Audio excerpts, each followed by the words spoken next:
어, 정말 반갑습니다. 근데 저를 한 번만 도와주셨으면 좋겠습니다. 저 바로 옆에 있는 트랙에 동료랑 내기를 했습니다. 이쪽 트랙에 제가 들어와서 인사를 하면 너의 트랙보다 더 큰 박수가 있을 것이다. 그래서 저를 한번 도와주십시오. 오늘 밥 안 사도록 도와주십시오. 다시 한번 인사드리겠습니다. 한창원입니다. 이야, 제가 이긴 것 같습니다. 전혀 소리도 안 나니까. 오늘 세션을 준비하면서 제가 고민을 많이 했습니다. 상당히 기술적인 부분을 접근을 해야 되는데 과연 점심 먹고 한 30-40분 지난 후에 이 졸리지 않고 잘 해낼 수 있을 것인가 고민을 많이 했는데 한번 열심히 한번 도전을 한번 해보겠습니다. 목차입니다.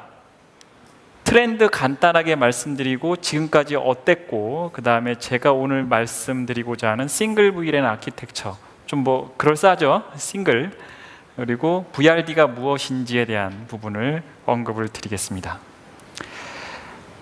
모바일 트렌드를 짚고 넘어가야겠죠. 제가 구글에서 딱 서치를 했어요. 트렌드 그리고 PNG 파일로 검색을 했더니 이 멋진 아이콘이 딱 나오는 거예요. 그 옆에를 봤더니 이게 나와요. 트렌드 하면 디자인이다. 그렇죠? 디자인이 트렌드고 네트워크도 디자인을 잘해야 돼요. 디자이너, 그죠? 앙드레. 그래서 트렌드 분석을 하기 위해서 세대별 특징에 대해서 한번 조사를 해봤더니 크게 노년부터 Z세대까지 어떤 패턴이 이루어지고 있습니다. 예전에 태어나셨던 1945년 이전에는 서로 얼굴 맞대고 보는 것을 되게 좋아하는데 Z세대, 1995년 세대 이후에는 페이스타임, 그죠? 영상통화하는 것을 더 선호한다는 거예요. 이거를 2010년부터 2016년까지 어떤 네트워크 모빌리티 디바이스의 패턴을 보자면 2010년도에는 BYOD 뭐 이런 얘기 많이 들어보셨죠? 그러다가 2016년은 IoT가 대세지요. 이렇게 모바일 트렌드가 계속 변해가고 있는데 업무 환경에 대한 요구와 필요성들에 대한 부분도 한번 언급해 보겠습니다. 첫 번째, 82%가 모바일 기기 2개를 가지고 있습니다. 저 또한 3개를 가지고 있는데요. 82%가 지금은 아마 90%가 넘었을 것 같아요. 그리고 하나 더, 돈보다 이동성을 선호합니다. 그렇죠? 그리고 와이파이가 최우선이에요. 일단 어디 가면 와이파이 한번 붙어보려고 하죠. 데이터 쓰는 것보다는. 그리고 아주 의미 있는 하나의 키워드입니다. 창문이 있는 사무실 대신에 와이파이 기기를 사용하는 곳이 더 낫다는 거예요. 창문이 있는 것보다는 차라리 와이파이를 편하게 쓰게 해줘라. 창문이 있는 회사에서 와이파이를 못 쓰는 그런 환경에서 난 일하고 싶지 않다는 거죠. 이것이 말하고자 하는 건 뭐냐면 그만큼 니즈가 증가하고 제 모바일 세대다라는 겁니다. 단말의 환경 변화를 한번 살짝 볼게요. 이건 많이 보셨을 겁니다. 그렇죠? 그래서 2015년 기준으로 봤을 때 11AC 기가 와이파이라고 하죠. 일반적으로 기가 와이파이를 70% 지원하고 제가 대충 알아봤더니 2016년도에는 80%를 상회하고 있습니다. 이렇게 단말들이 계속 모바일에 전부 다 움직이고 있고 그리고 와이파이는 기본으로 되고 있고 그러다 보니까 회사는 그리고 학교는 병원은 무엇으로 움직이냐면 업무 향상성을 위해서 과연 모바일 디바이스를 적용을 하는 것이 옳은지 타당성 분석을 해봐야 했죠. 그래서 이코노미스트가 1800명 이상을 대상으로 해서 연령 구분을 3가지 연령 구분대로 50대 50의 남녀 성비 그리고 IT 직원 대상도 포함을 시켰습니다. 그렇게 해서 조사한 결과를 한번 볼까요? 간단하게 16% 증가한다고 합니다. 썸을 했더니 1년에 320시간 41일을 더 많이 일을 한다는 거죠. 단축시킬 수 있는 거죠. 그 말은. 그리고 모바일 세대를 갖다가 우리가 뭐 젠모바일 합니다만 세대 구분을 했을 때 3가지 세대 구분에서 의미 있는 데이터입니다. 예상하지도 못하게 이쪽 세대도 생산성 증가가 있다라고 이야기하는 거예요. 그 얘기는 뭐냐면 이미 우리 몸에 익숙하다는 거죠. 세대 간에도 마찬가지로, 그리고 적극적으로 수용하는 타입이라는 겁니다. 그리고 모바일 전략에 있어서도 협업도 가능하고 업무 환경의 자유, 그 다음에 정보 액세스도 너무 편리하다는 겁니다. 자, 결론 한번 요약을 해보겠습니다. 모바일이 최적화된 기업이 업무 몰입도가 좋기 때문에 인재 영입에 유리하다는 거. 그리고 모바일은 밀레니엄 세대는 무엇을 얘기하냐면 10대부터 디지털 시대에 친숙한 세대예요. 요즘에는 터치 안 되면 애들이 짜증내죠. 제 아이도 마찬가지지만 노트북 켜놓고 이렇게 해서 눌러가지고 안 내면 막 이상하다라고 하죠. 그래서 아이패드 던져줘야 되는. 그래서 비즈니스 이익에 제공을 하고, 기업의 CIO, 기업 입장에서 봤을 때도 회사의 업무 향상성을 위해서 기여가 되는구나 이해를 하기 시작했습니다. 그런데 숙제가 있죠. 단말이 장난이 아니에요. 저도 2개 가지고 다니고 3개 가져오고 그냥 계속 바뀌는 형태, 이러한 형태를 어떻게 관리하고 어떻게 유지하고 어떻게 시큐어하게 하느냐. 그래서 4S를 고민해야 됩니다. 그 4가지 S는 스마트하고요, 심플해야 돼요. 그리고 안전해야 되고 안정성이 보장이 되어야 됩니다. 그래서 4S를 고민해야 됩니다. 지금까지 우리가 어떻게 지난 15년간을 네트워크 필드에서는 이제 응대해 왔는지에 대해서 살짝 히스토리 점검을 한번 해볼게요. 이 사진과 이 사진은 제가 2000년도에 이제 회사 이 네트워크 분야에서 일을 딱 시작할 때 제 선배가 저한테 낸 숙제였습니다. 야, 너 내일 준비해와. 뭐요? VLAN에 대해서 공부해서 발표해. 그래서 그때 사용했던 그림이었습니다. 예. 네트워크 하면 VLAN이다라고 모두들 인지를 하죠. VLAN을 잘 디자인하고 어떻게 IP 체계를 가지고 가야 될지가 가장 큰 숙제고 네트워크 입문자들한테는 무조건 이야기하는 것들입니다. 그래서 10년간 우리는 유무선을 같이 쓸 때, 무선이 있고 유선이 있을 때 이렇게 유무선 분리하고 VLAN을 구분하는 게 하나의 일이었어요. 그래서 유선, 무선을 분리하지 않으면 유선으로부터 넘어오는 브로드캐스트 뭐 어떤 거 이런 것들이 많기 때문에 도저히 관리가 안 된다. 즉 분리를 해야 됩니다 라고 해서 모든 네트워크 담당자들은 유무선 분리에 혈안이 되어 있었죠. 그죠? 그 다음 지난 5년간 우리는 어떠한 것을 했었냐면 유선, 무선 분리하고 그래도 힘든 것이 있었어요. 단말이 250개, 24비트 서브넷을 해놓고 몰려오는 단말들을 관리하기 위해서 무엇을 했느냐? VLAN 풀링을 했습니다. 그래서 VLAN을 구분하기 어렵기 때문에 하나의 버추얼 AP를 하고 들어왔을 때 밸런싱을 잘 하는 게 목적이었어요. 근데 문제가 생깁니다. VLAN 풀링 딱 이만큼 쓸 거야 라고 하고 VLAN을 10개를 어사인 해놨는데 갑자기 사람들이 많이 들어오니까 하나를 더 애드하는 순간 기존에 세웠던 정책들이 흐트러지기 시작합니다. 경우에 따라서는 단말 수준을 예측을 잘 못하면 IP도 못 받는 상황이 발생이 되죠. 그죠? 이러한 문제점을 해결하기 위해서 오늘 제가 이 세션을 준비했습니다. 그래서 싱글 VLAN 아키텍처죠. 10가지 고려사항이 대두됩니다. 첫 번째, 증상을 한번 생각해 볼까요? 갑자기 사용자가 안 된대요. 뭐가 안 되는지도 모르겠는데 그냥 안 된다. 그리고 갑자기 사용자가 폭증하기 시작합니다. DHCP 서버에서 IP가 풀이 모자라요. 그래서 뭐 어떻게 해야 될지 모르는 상황이 발생이 되고, 그리고 단말의 IP가 자꾸 바뀌면서 제한된 서비스라고 뜨죠. 이 증상들이 이렇습니다. 그리고 관리는 VLAN을 건물별로 나누기도 하고 부족하면 추가하고, VLAN 풀링해서 배분했는데 간혹 가다가 어떤 VLAN 쪽으로 몰리기도 해요. 그럼 대책이 안 쓰죠. 그죠? 그리고 무선 사용하다 안 되면 뭐가 문제인지 모호합니다. 앞에 세션에서 발표해 주셨던 클래리티 관련된 내용, 뭐가 안 되는지 모호한 부분 다음 세션에서 자세하게 다룰 겁니다. 그리고 이것을 어떻게 해야 될지 모르겠다는 거예요. 그렇죠? 그리고 수많은 단말이 무선랜 접속을 하는데 이제 더 커다란 재앙이 다가오고 있습니다. IPv6. IPv6를 어떻게 해야 될지, 그리고 지속적으로 로밍해야 되는 이 단말의 이 어마어마한 밀려드는 단말의 양. 자, 10가지 고려 사항에 대해서 제가 4가지 디자인 컨셉을 가지고 생각을 해봤습니다. 일단 기본적으로 우려되는 사항들을 제가 살짝 리스트업 했죠. 그리고 베이직 디자인 컨셉에서 젠 모바일 10대 때부터 무선랜에 모바일 디바이스에 항상 익숙해 있던 사람들의 요구에 적합한 디자인, 그리고 복잡하면 안 되죠. 심플해야 되죠.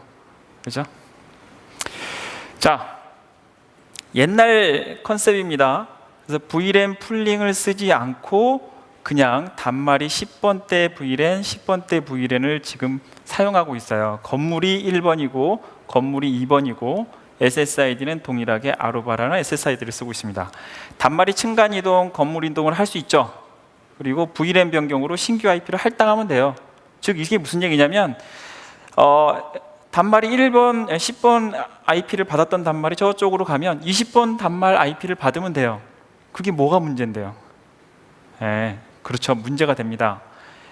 1층에서 사용했던 단말이 2층으로 가서 다른 IP를 받게 되면 접속하면서 시간 딜레이 걸리잖아요. 그렇죠. 세션 다 끊어지고요. 그리고 다시 시작해야 되고요. 방화벽 정책, 10번대 IP를 가지고 방화벽 정책을 해놨는데 20번대 어떤 걸 쓸 수도 모르죠. 그 방화벽 정책. 왜냐하면 IP 베이스로 방화벽 정책을 가지고 가고 계시기 때문입니다. 그래서 나왔던 게 지난 5년간 우리가 V랜 풀링을 썼죠. 자, 애니메이션 볼까요? 10번과 20번이 사라졌습니다. 저는 건물 1번에서 건물 2번으로 갈 거예요. 그러면 어떻게 되냐면 이건 컨트롤러고 L3 백본 스위치죠. 업링크 돼 있고 업링크 돼 있어요. 그러면 컨트롤러 1번이 컨트롤러 2번한테 10번이 가는 거야, 20번이 가는 거야 알려줘요. 그래서 똑같은 IP를 할당을 합니다. 자동으로 이렇게 할당을 하니까 편하죠. 즉 V랜 단말이 할당하는 부분 기존 IP를 지속적으로 사용하고 있고 아루바가 무조건 권장을 했었어요. 제일 먼저 V랜 풀링을 저희가 시장에 런치도 하고 이것이 일반화됐던 겁니다. 저는 오늘 일반화된 이 V랜 풀링 부분을 좀 더 진화된 것으로 말씀드리려고 하는 거예요. V랜 태그를 무선랜 패킷 안에 포함이 되어 있다라고 하면 괜찮았을 텐데 태생적으로 무선랜 패킷 안에는 V랜 태그가 포함이 되어 있지 않습니다. 한번 볼까요? V랜 10번에서부터 넘어오는 브로드캐스트 패킷. 브로드캐스트 패킷은 제가 점선으로 표기했습니다. 점선으로 내려오는 것이 1번 건물 1쪽으로도 오고요. 점선으로 내려와서 건물 2쪽 AP로도 왔는데 이 아까 파란색 20번 V랜, 10번 V랜 양쪽 다 뿌려지죠. 이게 무슨 얘기냐면 한 번 브로드캐스트 딱 하면 건물 1, 2번 그것도 어떠한 V랜에 어사인이 돼 있던지 간에 그냥 플러딩이죠. 이게 브로드캐스트의 특징입니다. 그래서 모든 무선 환경은 이렇게밖에 할 수가 없어요. 브로드캐스트, 멀티캐스트를 모든 단말이 수신을 해야 되기 때문입니다. 그래서 V랜을 구분을 해도 이건 뭐 방법이 없는 거예요. 그죠? 자, 나왔습니다. IPv6. IPv6는 IP 어드레스를 자동으로 어사인을 받게 되죠. 자, 위에서부터 빨간색이면 클라이언트 1 빨간색, 파란색이면 클라이언트 파란색, 녹색이면 녹색 클라이언트입니다. 하지만 각각의 IP를 어사인하기 위해서 브로드캐스트를 전부 다 보내게 됩니다. 즉 밑에서 보면 9번 왔다 갔다 하는 형태의 패턴의 브로드캐스트가 있게 됩니다. 로밍할 때도 복잡해지죠. 볼까요? 지금 건물 1번에서 10번이 이렇게 가기 위해서는 위에서도 터널로 1번, 10번 V랜을 가지고 있는 단말이 가는지에 대해서 계속 로밍을 에이전트, 핫테이블이라고 하죠. 핫테이블로 어사인을 해줘야 됩니다. 규모가 크거나 다수의 컨트롤러를 하게 되면 이게 점점 복잡해집니다. 그래서 트러블 슈팅도 어렵고요. 단말을 트래킹하기도 상당히 힘든 것이 현재의 당면한 과제죠. VLAN 풀링을 조금 얘기를 했는데 그 알고리즘에 대해서 세 가지를 한번 짚고 넘어가 보겠습니다. 알고리즘이 이렇게 세 가지예요. 해싱하고 라운드 로빈하고 이분 방법. 해싱이면 단말의 맥 어드레스를 기준으로 해서 나눕니다. VLAN의 개수, 어사인되어 있는 VLAN 개수만큼. 그리고 라운드 로빈이면 순차적으로 VLAN을 어사인하고, 이분이면 어떠한 균등한 배분으로 할 수 있습니다. 아루바에서는 첫 번째하고 세 번째 것을 기본으로 지원하고 있는데요. 제가 심플해서 찾았더니 또 구글에서 이 사진이 딱 나옵니다. 아인슈타인의 얘기죠. 야, 좀 심플하게 만들어라. 그렇다고 해서 너무 심플하지 말고, 그죠? 그리고 그게 또 쉽지는 않아요. 브로드캐스트에 대한 문제점은 조금 전에도 말씀을 드렸는데 누구나 다 들어야 되는 거, 그러니까 점유하는 거, 이런 것도 문제입니다만 가장 큰 문제는 이것도 있습니다. 브로드캐스트는 하나하나 단말이 다 들어야 돼요. 그러려면 어떻게 할까요?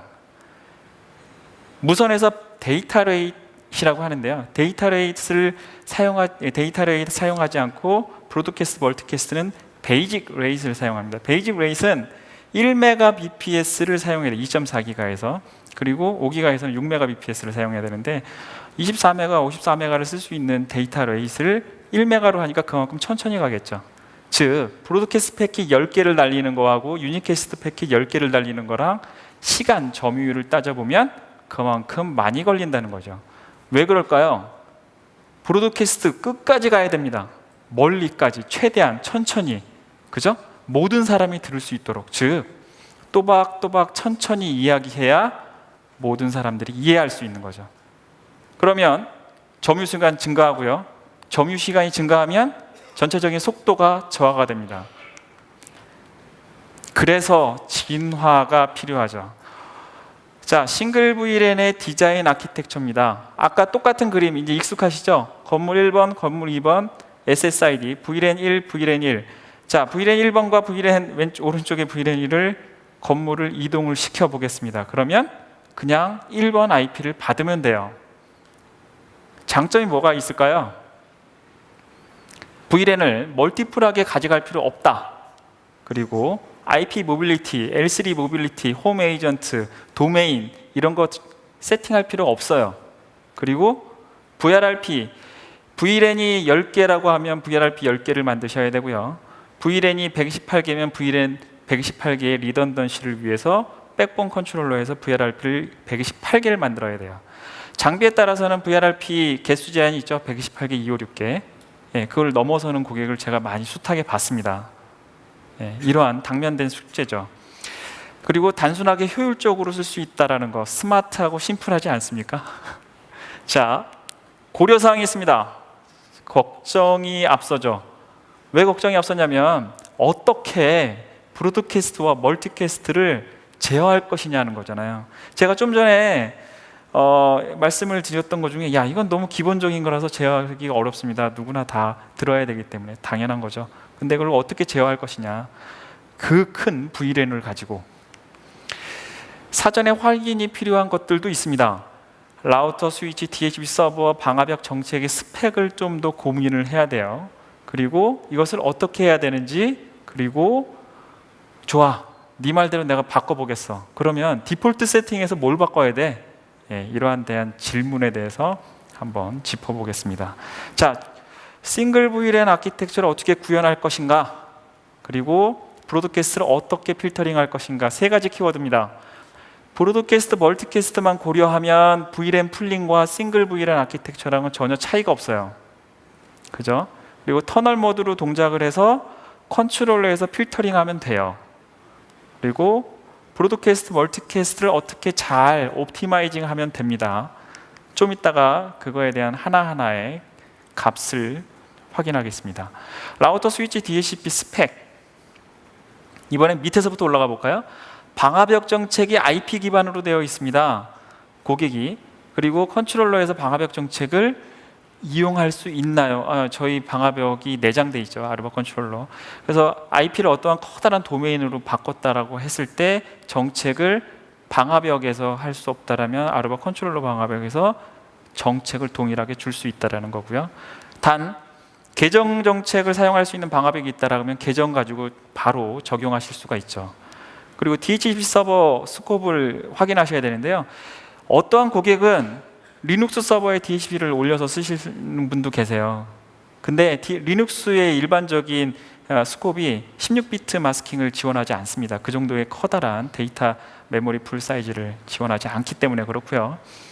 ARP 개수, 하나의 VLAN의 ARP 테이블에 대한 부분도 고민을 해야 되고 맥 어드레스의 개수 리미테이션도 고민을 해야 됩니다. 일반적으로 컨트롤러가 백본 링크가 되어 있기 때문에 그렇죠.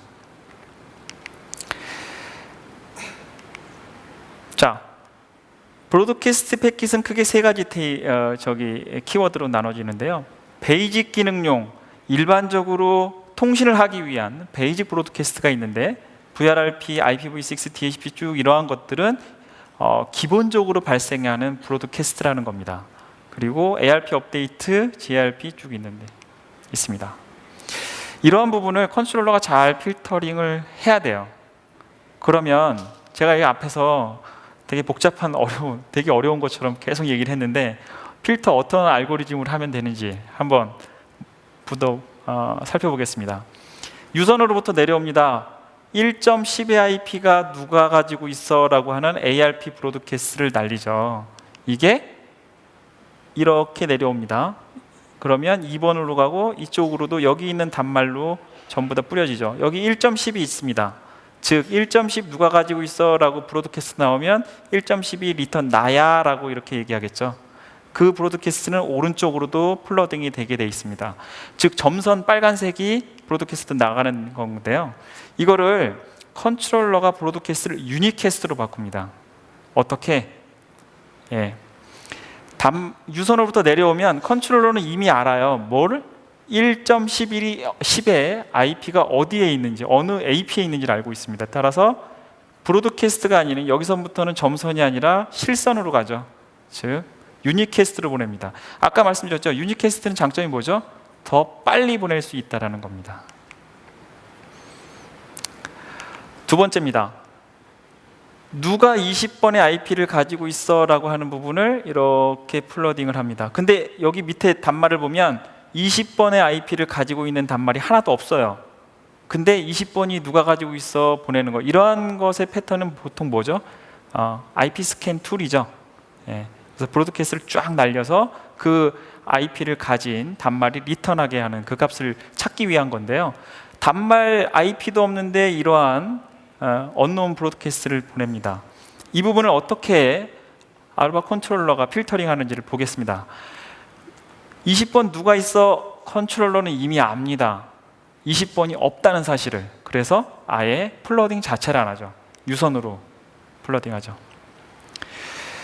그 다음 이제 조금 전까지는 유선으로부터 내려오는 내용을 얘기하는데요. 무선 단말로부터 올라가는 걸 한번 해보겠습니다. GARP를 1.10으로 날리는 겁니다. IP를 할당 받았는데 내가 1.10을 써도 돼 라고 하는 게 Gradius ARP이죠. 이걸 보내는 거예요. 위로. 그러면 위로 보낼 때 브로드캐스트를 보냈어요. 2번으로 가죠.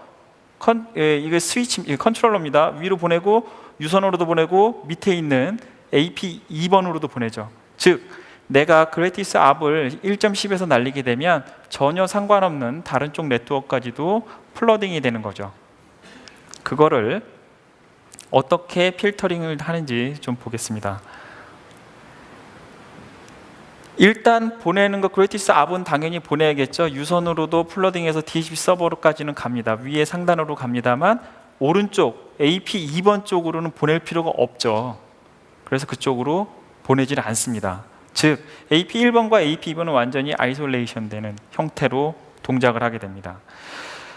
멀티캐스트 브로드캐스트는 뭐 방송할 때 많이 쓰시죠. 그래서 그 부분을 한번 보겠습니다. 넷바이오스도 마찬가지고요. 그 윈도우 탐색기에서 넷바이오스 쓸 때 플러딩이 전체가 되죠. 근데 그 부분을 컨트롤러에서 어떻게 하냐면 드롭 기능이 있습니다. 아예 블락킹을 시켜버리는 거죠. 네. 그렇다면 디폴트에서 어떤 세팅을 어떻게 바꾸면 됩니까? 라는 겁니다. 여기 보시면 브로드캐스트 필터하는 피처들이 쭉 이렇게 있는데 그 중에 밑에 3개만 바꾸시면 돼요. 위에 있는 3개의 옵션은 디폴트로 저희가 ON을 시켜놨습니다. 그리고 이 디폴트로 ON을 시켜놓은 것은 각각에 대한 목적들이 있는데 아까 제가 말씀드렸던 유니캐스트로 바꾸는 거, 서프레싱 업, 그리고 옵티마이제이션 하는 부분은 자세히 말씀을 드렸죠. 그리고 밑에 있는 부분은 드롭 멀티캐스트, 브로드캐스트. 만약에 에어그룹을 사용하고 있는 쪽, 그래서 애플 TV를 사용을 해가지고 전체 멀티캐스트로 이렇게 날려서 통신을 해야 되는 그러한 경우가 있다면 이 기능을 ON 하시면 됩니다. 제가 지금 이렇게 발표하는 내용이 그냥 제 혼자 이렇게 스터디해서 이렇게 하면 좋겠습니다 라고 이렇게 딱 발표하는 게 아닙니다. 그래서 제가 이 슬라이드를 준비했는데요. 아루바에는 VRD라는 다큐먼트가 있습니다. 뭔지를 한번 찾아보겠습니다. HP 아루바에서 검증한 자료고요. 4가지 영역으로 구분을 하고 아루바에서 또 검증을 실제로 고객을 베이스로 이 테스트 검증 절차에 완료가 된 겁니다. 그래서 Verified Reference Design Guide라고 이야기를 합니다. 이거는 뭐냐면 아까 제가 서두에 말씀드렸던 그 내용하고 동일한데요. 기본적인 기능, 베이직한 기능, 어플리케이션 레벨에서 사용해야 되는 거, 그리고 특수한 목적에 의해서 사용해야 되는 거, 이러한 모든 경우의 가지수를 전부 다 나열하고 정리해서 문서화시킨 겁니다. 즉, 이런 거랑 똑같아요. 야, 아루바가 개런티합니다. 이 문서대로 한다면, 당신의 목적이 이거에 부합한다면 이 문서대로 레커먼드한 옵션과 디자인 컨셉으로 하세요. 적어도 타 벤더에서 한 것보다는 저희가 낫다라는 것을 개런티합니다. 적어도 그 서비스 수준을 만족하는 부분에 대해서는 개런티합니다라는 겁니다. 거기에 나와 있는 싱글 VLAN 아키텍처 중에 하나예요.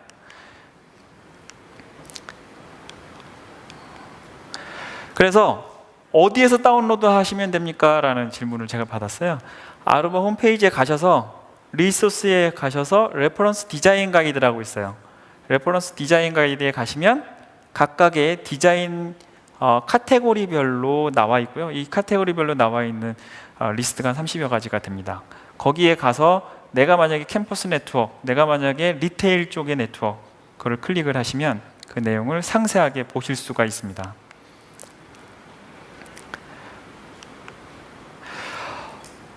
이제 거의 다 왔습니다. 졸리신 분도 계시고 한데요.